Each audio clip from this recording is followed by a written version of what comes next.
Before death, Loretta Swit confirmed the real reasons the cast left MASH. Loretta Swit was born on November 4, 1937, in Passaic, New Jersey. And no one in that small working-class town could have guessed she would one day become a famous actress, help redefine American television.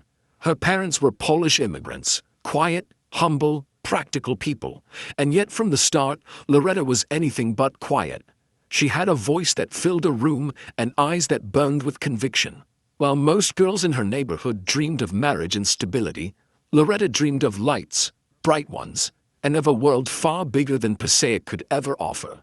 She studied acting while working secretarial jobs, grinding through rejection after rejection. There was no shortcut, no family connection, just raw, stubborn will. She had something rare, the ability to command respect without demanding it. Every time she walked on stage, people stopped talking.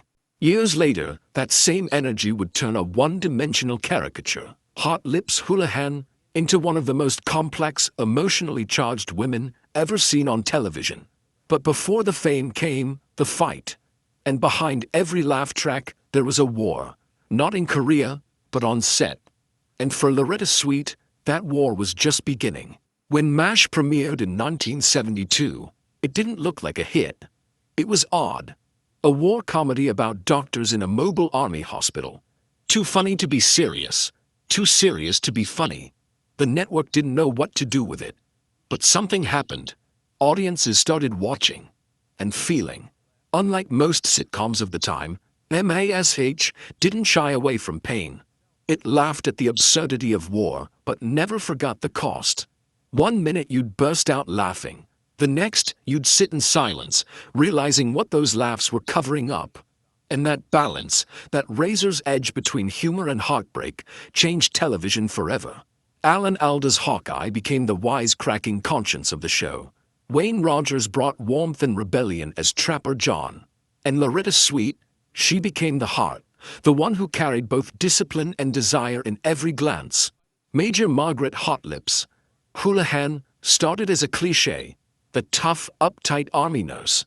But Loretta refused to let her stay that way. She pushed back against lazy writing, demanded emotional depth, and slowly turned the character into something audiences had never seen before. A woman both powerful and vulnerable, flawed and fearless. By season 4, fans weren't just watching a comedy, they were watching human beings break under pressure and still find a reason to smile. The show's writers leaned into that realism, and it struck a national nerve. MASH became a reflection of America itself. Wounded, searching, sarcastic, but still trying to heal. And when the finale aired in 1983, over 105 million people tuned in. For 2 hours, the entire country stopped. No streaming, no distractions, no second screens, just pure connection. It was the most watched TV event in American history. But here's what most viewers never knew. Behind the laughter, the applause, and the glowing success, the cast was falling apart. Friendships fractured, egos clashed, some felt betrayed, others trapped. And as the years went on, one by one, beloved cast members started to disappear. Loretta Swit saw it all. She lived through every quiet tension, every unspoken argument, every tear behind the makeup mirror. And before her death in 2025, she finally began to speak, carefully, deliberately, about what really happened. What she revealed stunned even longtime fans. Because it wasn't just creative differences or new opportunities. It was pain. It was exhaustion. And it was the cost of pretending everything was fine. Loretta Swit didn't just play Major Margaret Hot Lips Houlihan, she rebuilt her from the inside out. When MASH first aired, Margaret was written as a punchline, the uptight army nurse stereotype, a symbol of order in a camp full of chaos. She was strict, bossy, emotional, the kind of character men's shows used for laughs. But Loretta saw something different. She saw potential. Every time the camera rolled, she added layers that weren't in the script. A glance that hinted at loneliness, a pause that showed heartbreak. She turned Hot Lips into Margaret, a woman caught between duty and desire, professionalism and pain. And audiences felt that. They didn't just laugh at her, they understood her. In an era when most female characters were defined by how they looked, Loretta demanded that Margaret be defined by who she was. She fought with writers to change lines that reduced her to a joke. She refused to play the angry woman stereotype unless she knew why Margaret was angry. Her co-stars noticed. Alan Alda once said that Loretta gave Hot Lips a soul, that without her, the show would have lost its emotional core. But being the only woman in a male-dominated cast wasn't easy. Behind the scenes, Loretta often had to be twice as strong just to be heard once. While others improvised freely, she had to fight to justify every change. Still, she never broke. She commanded respect through sheer talent and intelligence. And in time, her influence started reshaping the entire tone of the show.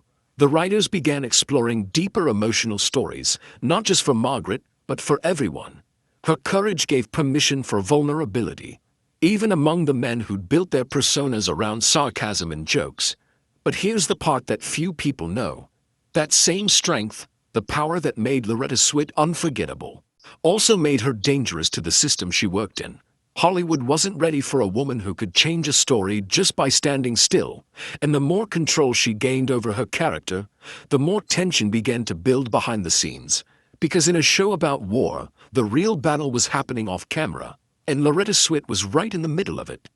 May 30th, 2025. News breaks. Loretta Swit has passed away in her New York home at age 87. Peacefully, they said. Surrounded by friends, by memories, by a legacy few could ever match. The headlines were respectful, the tributes emotional. Alan Alda called her a light that never dimmed. But for millions of fans who grew up watching MASH, it felt like something deeper had ended. Not just a life, but a connection to an era when television mattered. In the final years of her life, Loretta had begun giving rare interviews. Her voice was softer now, but her mind was sharper than ever. And she spoke with a kind of knowing calm, as if she was finally ready to say the things she'd carried for decades. In one of her last recorded appearances, she talked about MASH not as a show, but as a family that survived a storm. She said, "We were all changed by it. Every one of us, and not all of us in the same way." She smiled, but it was the kind of smile that hides truth. Because those who knew her say Loretta was haunted, not by regret, but by the weight of silence. For years, she had chosen not to speak openly about the real reasons certain cast members left the show. Not out of fear, but out of loyalty. Loyalty to her cast. Loyalty to the story they built together. Loyalty to something bigger than herself. But toward the end, she hinted, cryptically, that there was more to the story. She said, "People think they know why some of us left, but they don't. They only know what they were told." The truth is, messier fans latched onto that line. What did she mean? What was so messy that it couldn't be said for over 40 years? When reporters pressed for details, she didn't elaborate. She simply smiled again, that same knowing smile, and said, "Maybe it's better they left when they did. Maybe it saved them." Those words hit differently after her death. Because now, with Loretta gone, there's no one left who can tell the full story, at least not firsthand. But the clues are there, scattered across interviews, memoirs, and behind-the-scenes whispers. And when you start to connect them, a picture begins to form. A picture of pressure, exhaustion, ego, and heartbreak. A picture of people who loved each other deeply, but couldn't survive the weight of success. And as we dig deeper, we start to see exactly what Loretta meant when she said, "It saved them." Because the departures from MASH weren't just career moves. They were escapes. Fame can look like freedom, until you realize it's a cage made of gold. By the late 1970s, Loretta Swit was one of the most recognizable faces on television. Millions adored her, critics praised her, and studios wanted her for new projects. But behind that success, she was trapped, legally and emotionally, inside a contract that wouldn't let her go. When MASH became a runaway hit, CBS locked its main cast into long-term agreements. On paper, it made sense. The network didn't want anyone leaving in the middle of a cultural phenomenon. But for the actors, it was a double-edged sword. Loretta found out just how sharp that edge could be. In 1981, she was offered the role of Detective Christine Cagney in a new show called Cagney and Lacey. It was the kind of part actors dream about. Strong, complex, career-defining. The producers wanted her specifically. They even shot the pilot with her in it. But when MASH Studio heard, they stepped in and shut it down. She was still under contract, and they refused to let her out, not even for one project. Loretta was devastated. That role went on to win Emmys. It made careers, and it could have made hers even bigger. In a later interview, she said, "I felt like I was watching my life happen to someone else." It was a moment of quiet rebellion inside her, a turning point. She began to see that her loyalty to MASH came at a cost, her freedom. Still, she stayed. She showed up, delivered, smiled for the cameras, and gave everything she had to Margaret Houlihan. But that loyalty, that unbreakable professionalism, had a price. Because while she stayed, others didn't. And the people who left, they didn't just walk away from a show, they escaped something far more complicated. Something Loretta could never quite bring herself to do.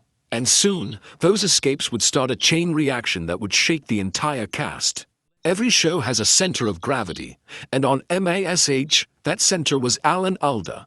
Charming, brilliant, and endlessly creative, Alda wasn't just the face of MASH, he was its voice. Over the years, he had evolved from the witty surgeon Hawkeye Pierce into something more. The creative force behind the show itself. He wrote episodes, directed them, and eventually, his fingerprints were on almost every script. He brought heart, humor, and a moral compass that defined the series. And audiences loved it.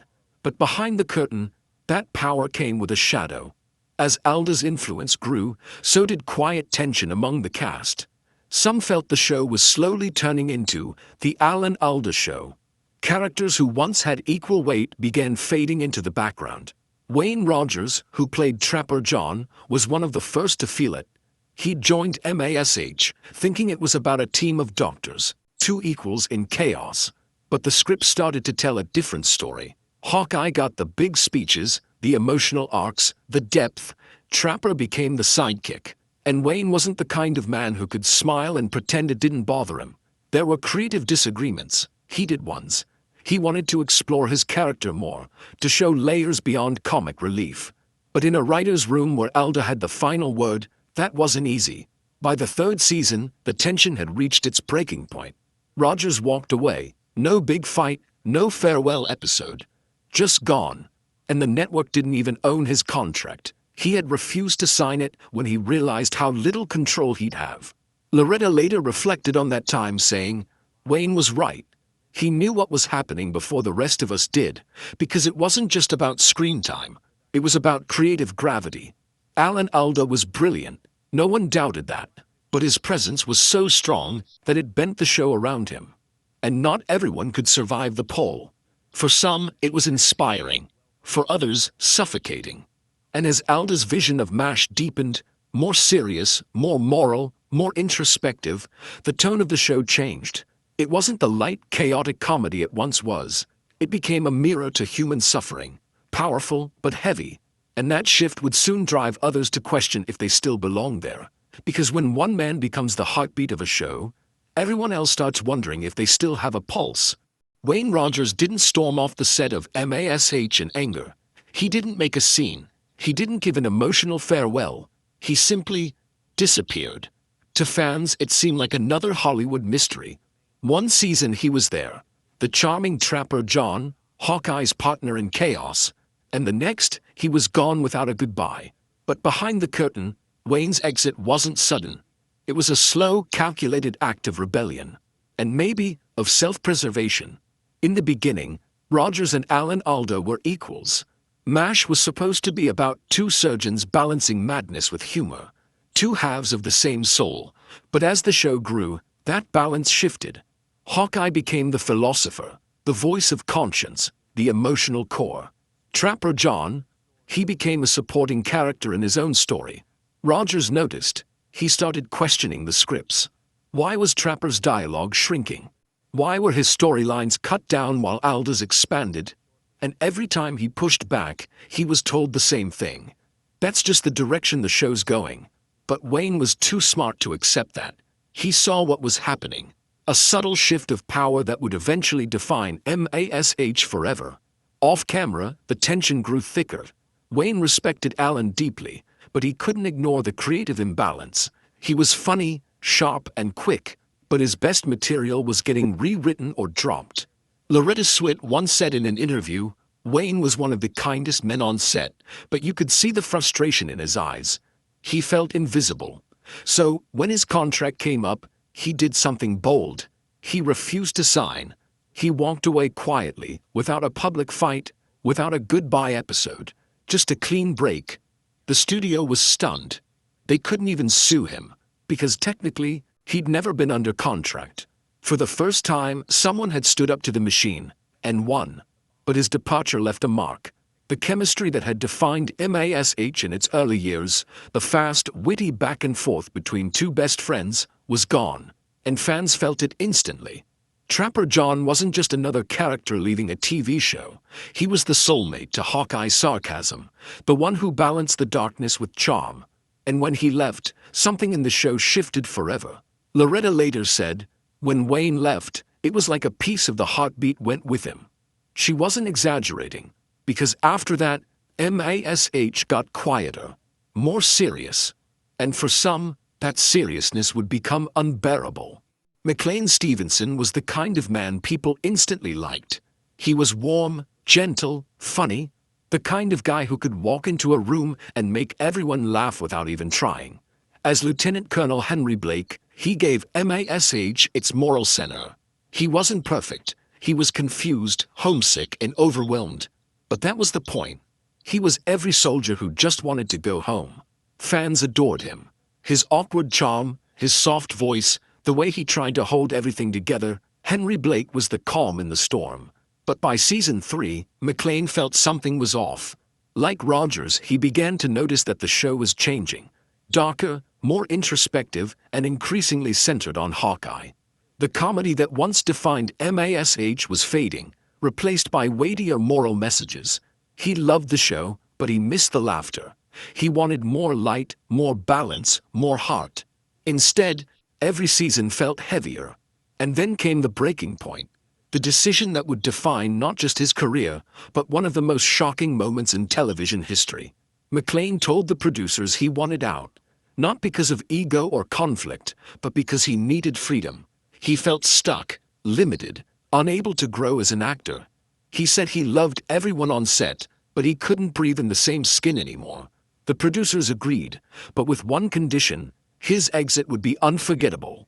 When the final script for his departure arrived, McLean read it in silence. Henry Blake, the lovable, clumsy, big-hearted commander, wouldn't just transfer home. He would die. In the final scene, Radar walks into the operating room, trembling. His voice cracks as he delivers the line that would make TV history. Colonel Blake's plane was shot down over the Sea of Japan. There were no survivors. The cast had no idea. The producers had kept it secret until the moment cameras rolled. When Gary Burkhoff read the line, his tears were real. The silence that followed wasn't acting. It was grief. Viewers were stunned. The country stopped. Letters poured in, some praising the realism, others furious that the show had gone too far. But one thing was clear: MASH would never be the same. McLean's death scene marked the moment the show grew up, and the moment the magic started to fracture. Because when he left, he took the warmth with him. Loretta Swit later said, "After McLean, it felt colder. We were still a family, but it was like someone turned the lights down." And she was right.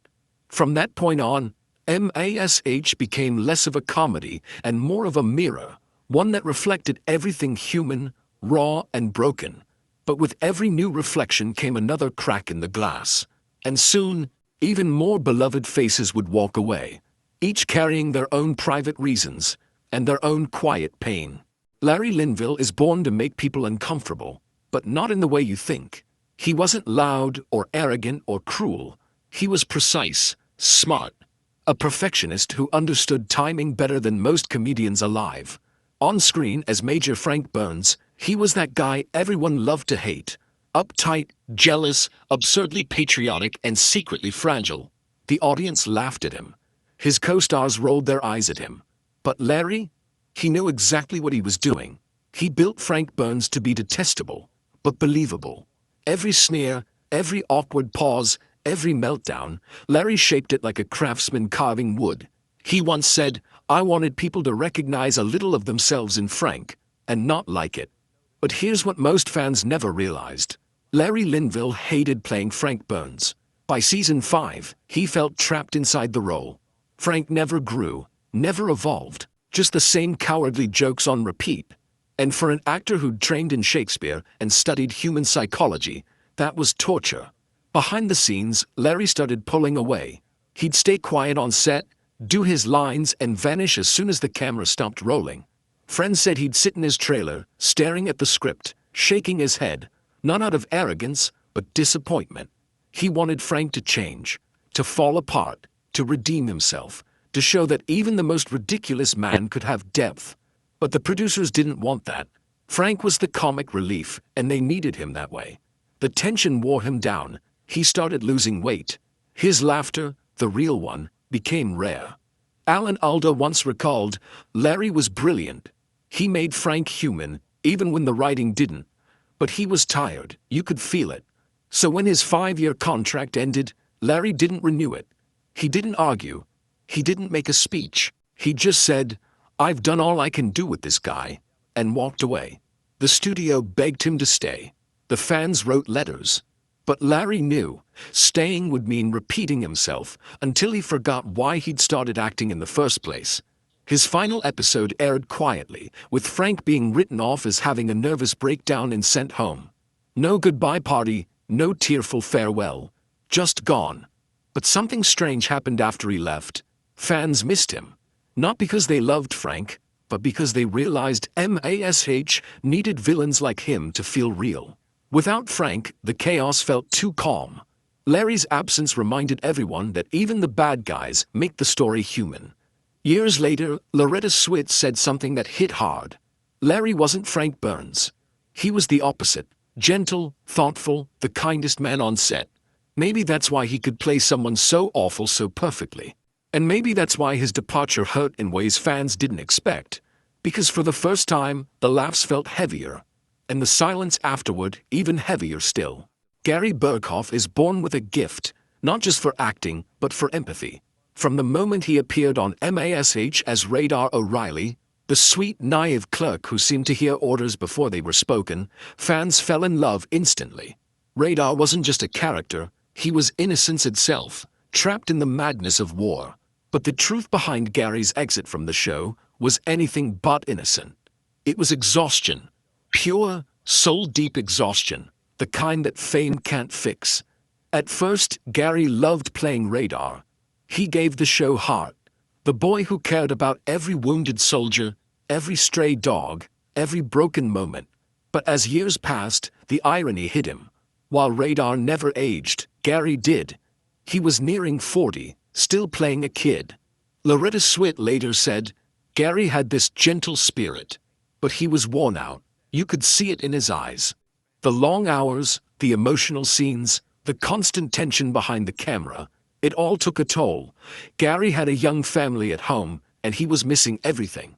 Birthdays, first steps, quiet dinners. He once told a friend, "I'm living Radar's life, but not my own." Then came the breaking point. Gary and several castmates, including Wayne Rogers and McLean Stevenson before him, had clashed with the show's leadership. Alan Alda's growing control over the creative direction meant the scripts were getting heavier, the tone more serious. Gary felt like the warmth, Radar's warmth, was being buried beneath layers of message-driven storytelling. Off-screen, he was sensitive, emotional, maybe too much for Hollywood. He cared deeply about the show, about his castmates, about doing things right. But that kind of heart burns out fast in an environment where every week feels like a battle. When he told the producers he was leaving, they begged him to stay. But Gary stood firm. He wanted peace. He said simply, "I need to go home." His final episode, Goodbye Radar, remains one of the most gut-wrenching farewells in television history. When he said goodbye to Hawkeye, the tears you saw weren't acting. They were real. Alan Alda later admitted he couldn't even speak after that scene. It felt like losing family. Gary left to focus on his personal life, and in doing so, saved himself. But the show lost its innocence that day.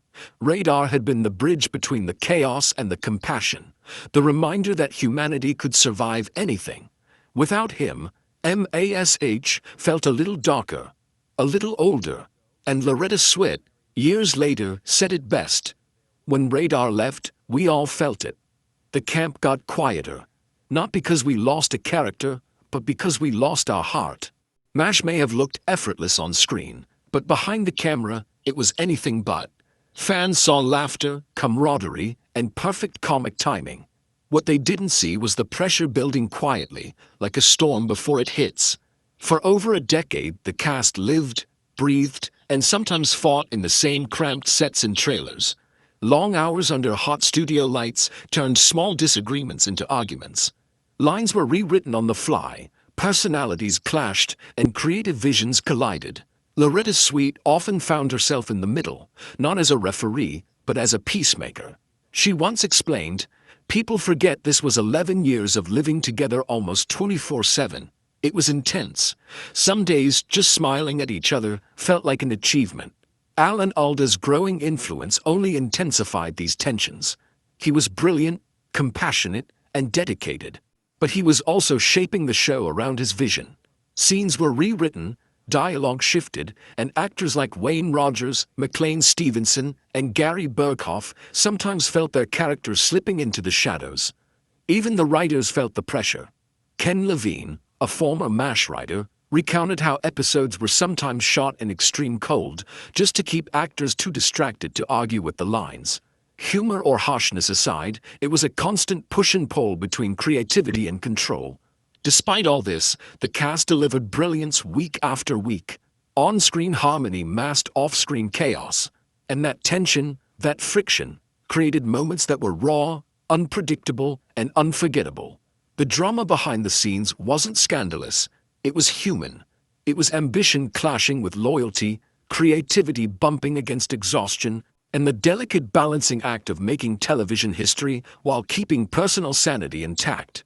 And this tension, it was only getting stronger, because as some actors left, others had to pick up the pieces, and the cracks in the cast were starting to show. By the late 1970s, MASH was no longer the same show it had been at the start.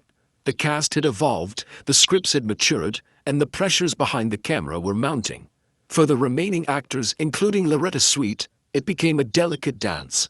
They had to honor the show's legacy, navigate shifting dynamics, and face their own personal challenges. Every day on set was a negotiation of creativity, ego, and endurance. Characters evolved on screen as well. Margaret Houlihan transformed from the strict, patriotic hot lips into a fully realized, compassionate woman. Loretta's input was crucial in that evolution, and she became one of the few stabilizing forces on the set. Her presence grounded the show even as other cast members came and went. But the departures continued. With Wayne Rogers gone, McLean Stevenson gone, and Larry Linville gone, the ensemble felt smaller. Gary Burkhoff carried Radar's innocence for as long as he could, but even he eventually left, exhausted from the constant grind. Through it all, Alan Alda remained the anchor, the creative force steering the ship. His dual role as actor and behind-the-scenes leader shaped MASH's final seasons. And while his guidance brought emotional depth and social relevance to the stories, it also created a visible divide between the remaining cast and the creative core. Loretta Swit, one of the few constants, witnessed it all. She stayed loyal, performed brilliantly, and maintained relationships that endured off-screen. But the emotional weight of the show never left her. She often described it as bittersweet, a mix of pride, loss, and quiet exhaustion. As the series approached its end in 1983, the cast prepared for what no one on television had yet experienced, a finale of historic magnitude. Goodbye, farewell, and amen would become the most watched episode in U.S. television history, a record that would stand for decades. It was a culmination of laughter, tears, and the complex relationships built both on-screen and behind the scenes. Each departure, each argument, each quiet moment of compromise had led to this singular event, a finale that honored the chaos, the heartbreak, and the humanity of the show. Loretta Swit later reflected, "We weren't just actors. We were a family, and like any family, we had fights, absences, and losses. But in the end, we were bound together by something bigger than ourselves, the story we told and the lives we touched. And indeed, the story of MASH, both on screen and off, is one of growth, sacrifice, loyalty, and courage. A story where leaving was never simple and staying was never easy. A story where behind every laugh was a heartbeat, and behind every goodbye, a lesson in resilience. Loretta Swit is born on November 4, 1937 in Passaic, New Jersey. A girl with boundless energy, charm, and an uncanny ability to observe the world around her. From an early age she showed intelligence, wit, and a spark of determination that hinted she was destined for more than ordinary life. Before she became Major Margaret Hot Lips Houlihan, Loretta had already carved a path toward greatness. She studied at the prestigious Catherine Gibbs School, trained in dance, acting, and voice, and spent years refining her craft in theater. Every class, every performance, every rejection only sharpened her resilience. By the time MASH began, Loretta had already faced the challenges many actors never do. She was entering a male-dominated environment, stepping into a role that could have easily typecast her forever. A strict, over-the-top army nurse. But she didn't just accept it, she transformed it. She saw beyond the one-dimensional character and pushed for depth, nuance, and humanity. Off-screen, Loretta was often the glue that held the cast together. When tensions rose, and they always did, she acted as peacemaker, confidant, and anchor. Alan Alda once remarked, Loretta could see what was happening behind the scenes. She was quiet, but she understood everything. The cast needed her more than they realized. Her ability to navigate personalities, egos, and hidden conflicts was unmatched. She remained loyal, not because she had to, but because she understood the power of connection and empathy. While others left in frustration, Loretta stayed, a constant amidst the whirlwind of change. And yet, that loyalty came at a cost. Years of emotional labor, subtle battles, and quiet frustrations weighed heavily on her.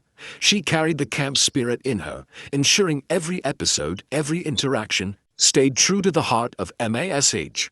But even as she held it all together, she watched the departures. Rogers, Stevenson, Linville, Berghoff, each leaving a piece of the camp behind, each making her realize just how fragile the magic truly was. And she knew that what she was witnessing was bigger than acting. It was a lesson in human nature, in loyalty, ambition, and survival under pressure.